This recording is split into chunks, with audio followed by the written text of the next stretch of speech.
I remember seeing the photo of the packed flights full of all of these Afghan nationals taking off, coming to America. And we were like, hey, this is a really bad idea. Are you sure you vetted all these people? Are we sure? Should we be doing this? I remember having that conversation. I remember President Trump talking about it. I remember JD Vance talking about it. And here it is.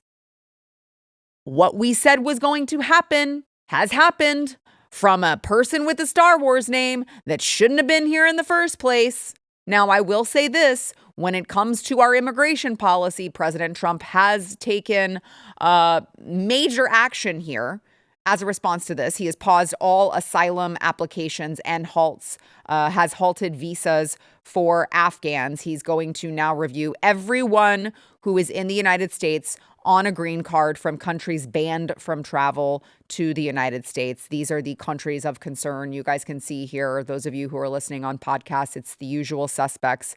It's not just Cuba, Haiti, Venezuela. It's also like, Turkmenistan, Afghanistan, Sudan, Iran, Yemen, just all of the usual suspect. Somalia, right? Libya. So pausing any sort of migration from those third world countries of concern is so key. And you just can't care what people call you. You just can't care. And by the way, I just would like for you know what we should do? Control room, producers, we need to be adding up. We need to retroactively go back and we need to be adding up. We need a calculation every single time another American death happens that can be traced back to Joe Biden and Kamala Harris. We need to be adding up because in 20 years, I would like a calculation of how many deaths, how many American deaths can be traced back to the blood that Joe Biden and Kamala Harris have on their hands. I mean, all of this, remember, if you recall, Donald Trump, right before he left office, he announced that he had a plan to withdraw from Afghanistan. And Joe Biden took over, rushed the whole thing, botched the entire freaking thing, left all the millions of dollars, probably billions of dollars worth of military equipment over there that now is in the hands of terrorists, botched the entire thing, left United States service members behind. I mean, the whole thing from start to finish was completely botched because he decided that he was going to have his administration run by DEI hires, which you can't do when you're a vegetable. Maybe if you are a functioning president like President Donald Trump, not when you're a vegetable. When you're a weekend at Bernie's president, it is actually very essential for you to have people around you that are very competent. Not like, she's the first gay, lesbian, black woman, blah, blah. I want her running things. That's actually terrible policy. And I want to know in 20 years how many actual American deaths. I want a ticker of how many American deaths can be traced back to Joe Biden and Kamala Harris. Now, this should be completely obvious that this man who was here under Joe Biden's botched Afghanistan withdrawal, under Joe Biden's botched Operation Allies Welcome, it should be completely obvious that this man who was here under that crappy program that brought unvetted people into our country from a place that actually hated us, it should be totally obvious that this is Joe Biden's fault. And President Trump, of course, in his Truth Social posts, in his speeches right after this happened, was like, yeah, this is Joe Biden's fault. It didn't have to be that way. And reporters were like, what are you talking about? Why do you blame Joe Biden? What do you mean it's Joe Biden's fault? And Donald Trump, I would say, responded, you know what? I would say he responded with more grace and composure than I would have had I been asked that question if I were him. Why do you blame the Biden administration? Because they let him in. Are you stupid? Are you a stupid person? Because they came on a plane along with thousands of other people that shouldn't be here, and you're just asking questions because you're a stupid person. There's the picture. And there's a law passed that it's almost impossible not to get them out. You can't get them out once they come in.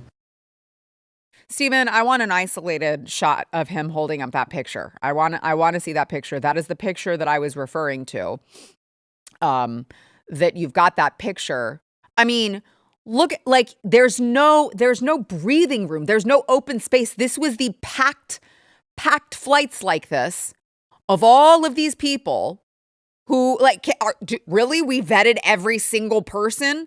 Really, you're telling me that this was a very secure, controlled way of putting all these people on the plane? They didn't all just rush onto the plane? Really? I mean, the fact of the matter is, there's already tens of thousands of potential threats in the country right now, which is why Donald Trump has called for hey, you know what? Let's relook at every single person who's in here, which honestly, I love the guy. There it is. Really?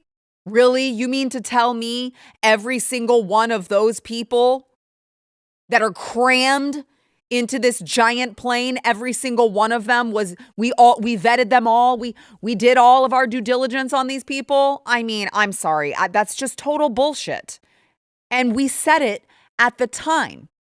Hey guys, this is a really bad idea to pack a plane full of people from a place that really hates us. It just in haste, trying to get all these people out. I mean, I understand. Trust me, like I get it. I get it that there may have been people who really, really helped us when we needed help, but you can't do it like that. Okay? So apparently, there's more than 190,000 Afghans who have been resettled under this program, Operation Allies Welcome. This is just the tip of the iceberg. And I'm going to tell you, I think some sort of an internal terrorist memo went out from all these people saying, now's the time, attack now, because there's this guy too, this Afghan national from Operation Allies Welcome, who was arrested and charged for threatening to bomb he was in Fort Worth, Texas, right down the street. This is Mohammed who was arrested too. That's how I don't care to pronounce his name. His name is Mohammed. That's all I need to know. I don't need to know how to pronounce his damn name. I don't need to know it. It's a Star Wars name. He's here. He shouldn't be here. He was arrested Tuesday by the Department of Homeland Security after posting a video to his TikTok saying he was building a bomb, and he said that he was going to target a building. They're doing it in broad daylight. He also posted, by the way, a video saying, this is huge, guys. He was like, yeah, I'm just going to suicide bomb anyone who opposes Afghanis. I will commit suicide on you. I will commit suicide on anyone who has a problem with the Afghans. That's what he says. Where is your address? That's what he said. By the way, as an important aside, as we continue this conversation, this guy who, again, not white, was actually booked in jail as white. So just an important distinction, because we constantly talk about the problem with the statistics. So if you're going through statistics of white people who are booked in jail and the crimes that they commit, just remember that people who look like this and people who has Star Wars names are actually booked in prison and jail as white. Tell me that's not intentional. Now, DHS has, since this happened, DHS has been talking about some of these dangerous, unvetted Afghans that Joe Biden, again, just let walk right in. Abdullah, Nasir Ahmed Tawat, blah, blah, blah, blah, blah, blah, blah, blah, blah. You have names that I can't pronounce because you shouldn't be here. Afghan nationals given legal status by the Biden administration. They were arrested and prosecuted for plotting a terrorist attack in Oklahoma City for Election Day 2024. You guys remember this? They had hundreds of rounds of ammunition and had pledged their allegiance to ISIS. Then you have Jamal Wali, an Afghan national who was led into the country under the Biden administration through Operation Allies Welcome. He shot and wounded 2 Fairfax, Virginia police officers during a routine traffic stop. He was killed by return fire after declaring, "I should have served with the Taliban." Here's another one.